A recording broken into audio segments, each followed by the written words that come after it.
My daughter died in your name. Suffering for your gods is your only purpose. Dog! You are no god.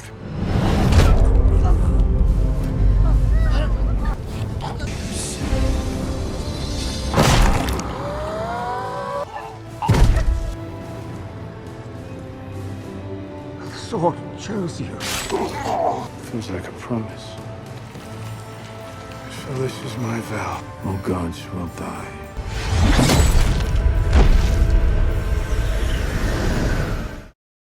The movie begins in a barren desert where Gorr and his little daughter fight for survival. Their world is dead, their people wiped out, and they are the last ones left. Gorr is weak, but his daughter is worse, burning with fever, starving, and dehydrated. He gently lays her down on the scorching sand and prays with all his heart to his god, Rapu. He doesn't ask for his own life, only for his child to be saved. But the desert remains silent. There is no miracle, no answer. Moments later, his daughter dies in his arms, devastated. Gorr buries her under the hot sands. Broken and hopeless, Gorr wanders through the wasteland until he hears strange voices. Following the sound, he discovers a lush oasis, green, full of water, and rich with fruit. There, he finds Rapu, the god he worshipped all his life, feasting in comfort while his followers serve him. Gorr falls to his knees and pleads for mercy, but Rapu laughs in his face, mocking his pain. He tells Gorr that mortals exist only to suffer for their gods, and that there is no eternal reward for their devotion. That cruel truth shatters Gorr completely, until something calls to him.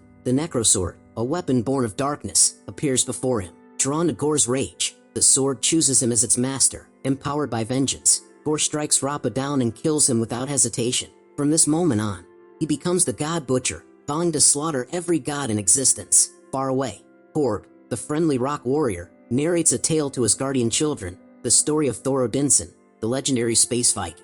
Thor once had everything, family, friends, and love, but lost it all. His planet was destroyed, his loved ones died, and his heart was left empty. To escape his pain, Thor joined the Guardians of the Galaxy, fighting across the cosmos and winning countless battles, but no victory could fill the void inside him.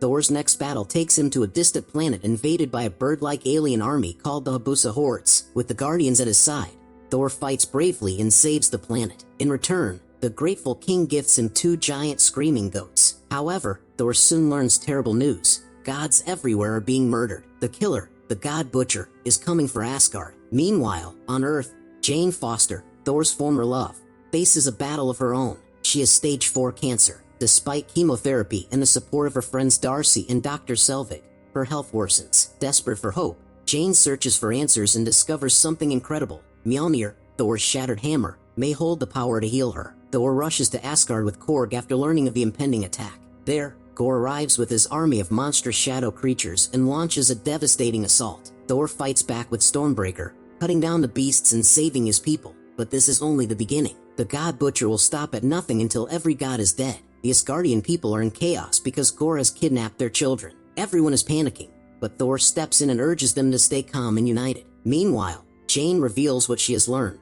Gorr travels through shadows and creates terrifying monsters from them. Thor then explains the truth about Gorr's weapon, the Necrosword. It is an ancient blade capable of killing gods, but it comes at a terrible price. The sword slowly corrupts its wielder and eventually kills them. Despite the grim news, Thor stays hopeful. He even jokes with the children, telling them that if they die, they'll end up in Valhalla, a warrior's heaven. Still, the situation is dire. The kids are trapped in the Shadow Realm, and to rescue them, Thor decides they need help from the strongest gods in the universe. He plans to recruit Zeus, Ra, and Hercules. Before leaving, Thor speaks to Jane. He asks how she was able to wield Mjolnir again. Jane confesses that she heard the hammer calling to her, and holding it gave her strength. However, her illness is taking a toll, and she feels weaker every day. Remembering her mother's advice to never stop fighting gives her the courage to push forward. Valkyrie also encourages her to join the battle, saying that she looks powerful in her new armor. Thor then reassures the Asgardian people that he will bring their children back. He, Jane,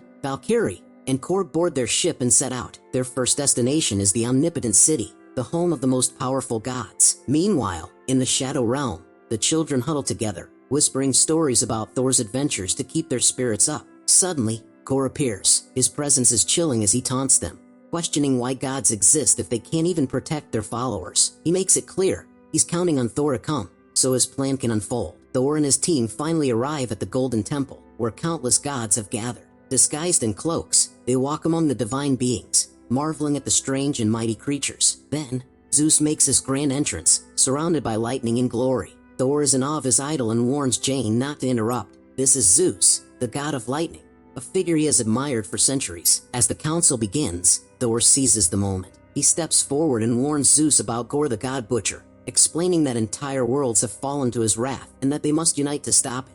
But Zeus dismisses Thor's plea, calling him pretty boy and telling him to sit down. When Thor insists, Zeus humiliates him, stripping away his disguise with a flick of his hand, along with all of Thor's clothes. The crowd bursts into laughter, and Thor quickly covers himself in embarrassment. Despite the mockery, Thor keeps begging for Zeus's thunderbolt, the only weapon strong enough to help them. But Zeus refuses, mocking Thor even further and insisting that the Golden Temple is safe from Gorr. Thor realizes they're on their own. Eternity, a cosmic entity that grants a single wish to the first being who reaches it, becomes Gorr's ultimate goal. If he succeeds, he can wish away every god in existence. Thor realizes the urgency and tries to keep hope alive. He speaks to the kidnapped children through a magical projection, telling them to stay strong and promising that he will save them. Meanwhile, Valkyrie voices her fears. Their plan has failed. They couldn't convince the other gods to fight, and now they are heading into the Shadow Realm with no backup. She believes this could be their last fight. Thor reassures her, reminding her of their strength and joking that killing Zeus, well, almost killing him, was no small feat despite the tension.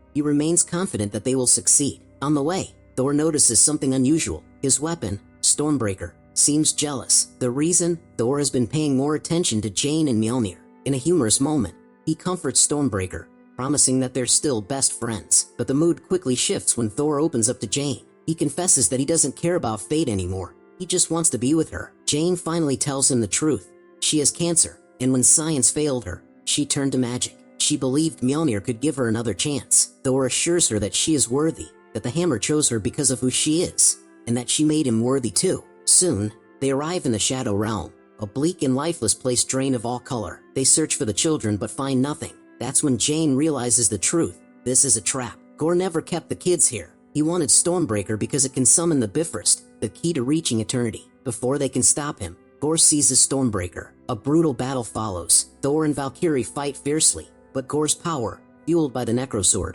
overwhelms them. He nearly kills Valkyrie, leaving her gravely wounded. Thor is forced to retreat, carrying Jane and Valkyrie to safety. Back on Earth, Jane collapses and is rushed to the hospital. The doctor delivers grim news. Using Mjolnir has worsened her condition. Every time she wields it, the magic drains what little life she has left. Thor realizes that if Jane fights again, it will kill her. But with Gorr on his way to eternity, the universe is running out of time. Thor tells Jane that he's going to face Gorr. Jane insists on joining him, but Thor gently refuses. He wants her to stay alive, saying if she picks up Mjolnir again, it will cost her life. Thor confesses his love, reminding her that they finally have a chance to be together. Jane agrees, asking him to come back safe. Valkyrie steps in and explains that the Gate of Eternity lies at the center of the universe. Badly wounded, she can't fight anymore but hands Thor Zeus' Thunderbolt. She urges him to destroy the Necrosword, Gorr's source of power, and warns him not to die. Thor then heads off alone to face Gorr. Meanwhile, Gorr reaches eternity with the kidnapped children. Using Thor's Stormbreaker, he begins opening the gate to fulfill his deadly wish. Before he succeeds, Thor arrives and frees the kids. To inspire them, he temporarily grants them the power of Thor, turning them into an army of space Vikings. Armed with courage and weapons, the kids fight off Gorr's shadow monsters while Thor battles Gorr himself. As the fight rages, Jane senses Thor's struggle from her hospital bed. Despite her weakness, she decides to help. She picks up Mjolnir one last time and joins the fight. Together, they overpower Gorr and destroy the Necrosword. Now weakened, Gorr reaches eternity, ready to make his wish. Thor, instead of fighting,